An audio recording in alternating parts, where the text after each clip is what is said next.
बिस्मिल्लाहिर्रहमानिर्रहीम। अस्सलाम वालेकुम। मेरा नाम डॉक्टर अनवर शहज़ाद है। मैं शहज़ाद सर्जिकल हॉस्पिटल का मेडिकल डायरेक्टर हूँ। आज हम एक नए टॉपिक पे बात करेंगे। इसका नाम है एडिनोमायोसिस। एडिनोमायोसिस और एंडोमेट्रियोसिस एक तरह से दो बहनें हैं जिनकी पैथोलॉजी सेम है, लेकिन प्रेजेंटेशन और जगह जो है फ़र्क है। यानी अगर यही पैथोलॉजी ओवरी, फैलोपियन ट्यूब्स या पेल्विस में हो तो वो एंडोमेट्रियोसिस होगी, और अगर ये पैथोलॉजी मायोमीट्रियम में हो तो वो एडिनोमायोसिस हो।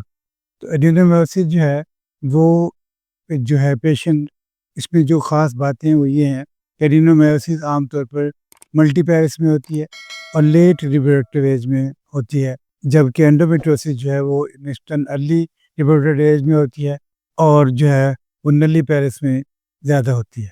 तो यूँ करके थोड़ा ये डिफरेंस है। इसी तरह जो एडिनोमायोसिस है, इसमें जो है वो डिस्परोनिया नहीं होता है, डिस्मेनोरिया होता है और मेनोरेजिया होता है। और इस तरह करके जब पेशेंट जो प्रेजेंट करता है वो आमतौर पर मेनोरेजिया, डिस्मेनोरिया के साथ प्रेजेंट करता है। तो जब उसकी हिस्ट्री ली जाती है तो ये बताता है कि भी उसके बच्चे हैं और उसकी एज निस्बतन जो है लेट रिप्रोडक्टिव एज में फॉल करती है, और उसको जो है हैवी मेंसेस और डिस्मेनोरिया होता है। इसमें फिर आपके पास जो सस्पिशन होती है वो यही होती है कि शायद ये एडिनोमायोसिस है। तो फिर हम उसको उसके एग्जामिनेशन करेंगे। तो एग्जामिनेशन में देखेंगे कि वो अनीमिक हो सकती है, और साथ जब उसका एब्डोमिनल एग्जामिनेशन, पेल्विक एग्जामिनेशन करेंगे, उसमें यूट्रस को हम देखेंगे कि यूट्रस जो है वो ग्लोबुलर होगा, सॉफ्ट होगा और एनलार्ज्ड होगा। 12 वीक्स तक एनलार्ज हो सकता है।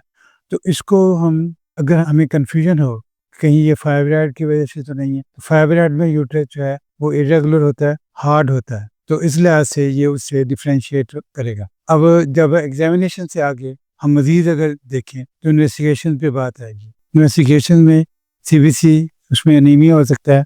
इसी तरह बाकी हम उसकी कुछ चीज़ें देख सकते हैं एज ए बेसलाइन।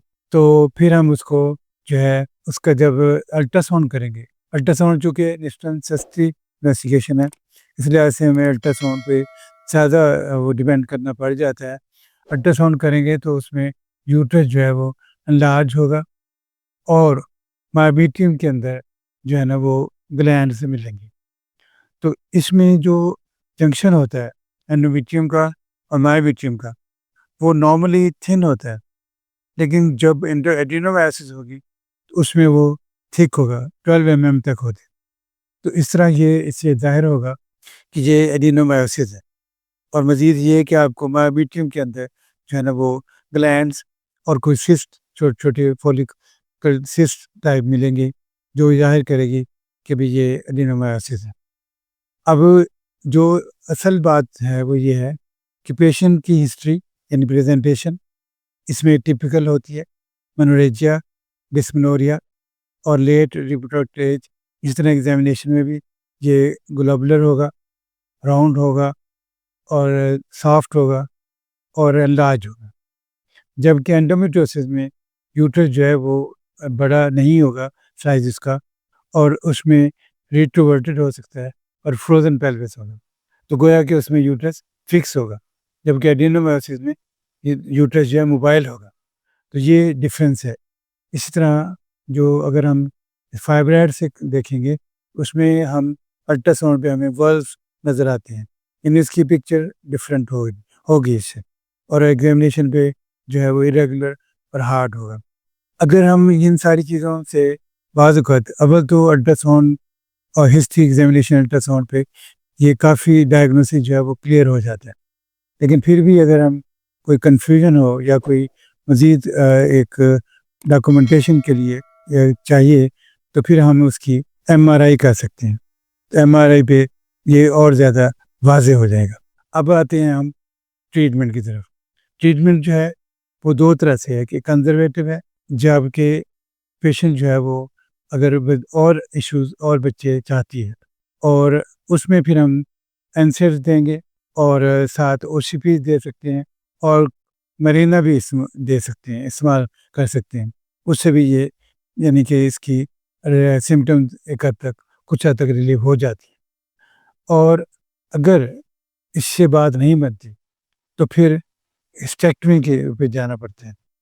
जबकि हम कह सकते हैं कि जो डेफिनेटिव ट्रीटमेंट जो है वो तो हिस्टेक्टमी ही है, लेकिन उसमें थोड़ा हमें क्राइटेरिया मीट करना पड़ता है, पेशेंट की विश देखनी पड़ती है कि, और दूसरा ये कि पेशेंट अगर वो इश्यूज उसके में फर्दर उसको बच्चे वगैरह नहीं चाहिए और वो बहुत ज़्यादा पेन है उसको, तो फिर उसकी हिस्टेक्टमी की जा सकती है।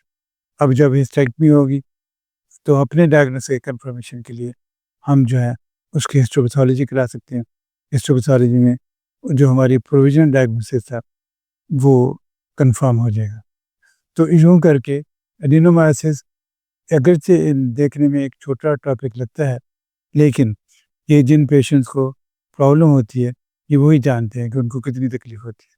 तो लिहाजा ये जो अब गायनेकोलॉजिस्ट या फैमिली फिजिशियन उनको ये डी में रखना चाहिए जब कोई पेशेंट प्रेजेंट होती है विद डिस्मेनोरिया, मेनोरेजिया के साथ और लेट रिप्रोडक्टिव एज के साथ। तो उसमें फिर जो है बाकी चीज़ों के साथ साथ ये भी देखा जाता है और इसको कंफर्म होने पे पेशेंट की काउंसलिंग करते हैं, उससे कंसेंट लेते हैं। अगर वो हिस्टेक्टमी चाहती है उसको सारी चीज़ों प्रोज एंड कॉन्स बताते हैं ताकि पेशेंट जो है वो बाद में रिग्रेट ना करे और यूँ पेशेंट का एक प्रॉब्लम हल किया जा सकता है। इसके साथ ही आज का टॉपिक ख़त्म करते हैं। आपसे दरख्वास्त है कि हमारे चैनल को सब्सक्राइब करें, वीडियो को लाइक करें और शेयर करें। आपका बहुत शुक्रिया। खुदा हाफिज़।